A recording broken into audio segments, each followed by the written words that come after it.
Okay, we are talking about how to study the Bible. And again, as I said before, this is just kind of a rough overview. You can dig as deep as you want.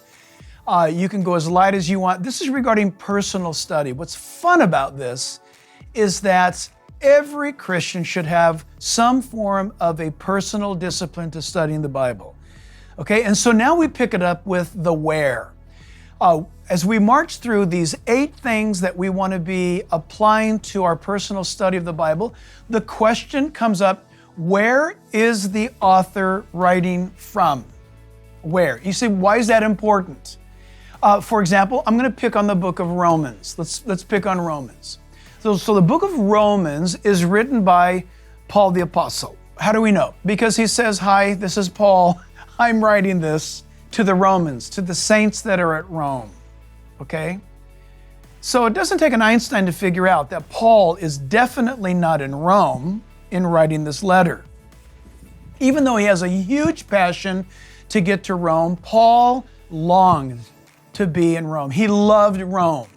And I don't know if you've ever been to Rome, but when you go to the Forum and you stop and get away from all of the hubbub of the tourism, and you stand there and you look at the Forum, which is so well intact, that's the Forum Paul saw. He loved the idea of going to the place of Rome.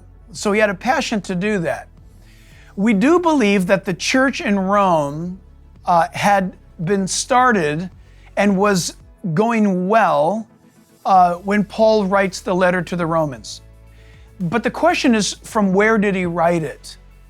And again, by a good study Bible, regarding an excellent conservative commentary, and regarding research, it has been well established for some 2,000 years, almost 2,000 years, that the data is overwhelming that Paul wrote to the Romans in the book of Romans from the city of Corinth. Paul was in Corinth, Greece, when he wrote to the Roman believers. And as he writes and expresses to them doctrine, he expresses to them, in fact, I personally believe that the book of Romans and the book of Galatians, both are Paul's most heady work. It's technical. The words, Paul was a genius. We all know that. If you don't know that now. Paul was an absolute genius. God used his genius, coupled with the fact that Paul was very sophisticated as a citizen, a Roman citizen, a Jew, a member of the Sanhedrin. Paul was, according to church history, Gamaliel was his tutor. Gamaliel says to the effect, I can't keep this Saul of Tarsus, that was his pre-Christ name, I can't keep him in books. This guy devours everything that's put in front of him. This is Paul the Apostle.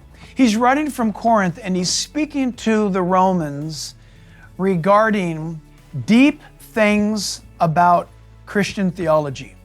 Extremely deep, but extremely practical. For example, he writes from Corinth to Rome, and imagine him now in Corinth. He is surrounded by paganism.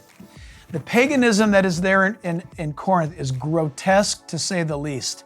He's looking around at a world and a world system that is polytheistic, it is pagan, extremely sensual, and here's Paul looking around, and there's no doubt about it that his experience in Corinth has a lot to do with his passion and with his heart for the Roman believers. He's writing to them a treatise of theology that is so very deep. Why? Paul's looking around and he's seeing that where he's at, Christianity is this candle in the dark, as it were, that is shining. And it's getting brighter. With every bit of passing of time, the Christian witness is getting stronger. Paul must have looked around from Corinth, and he sees the bema seat, the judgment seat. He sees all of this false worship system, which plays into the depth of his writing to the Romans. But the question is as to where. Why does it matter? And this is what's exciting for us in the 21st century.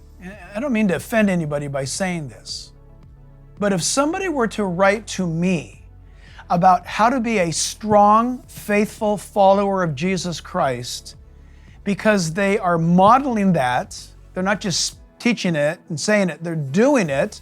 If that letter came to me from Las Vegas, that would mean something.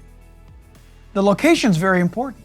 If it's written, for example, from America's least Christianized city, do you know what that is? Seattle, Washington. Seattle, Washington is America's least churched city. If somebody wrote to the nation or to LA from Seattle about standing strong for Jesus, when you begin to dig and to find out the location of where it was written, what an encouragement this is to you. You mean, Paul, you can send this message to me and you live in Seattle? Or you're flourishing in your faith from Vegas? Wow, I need that because I thought I had it rough.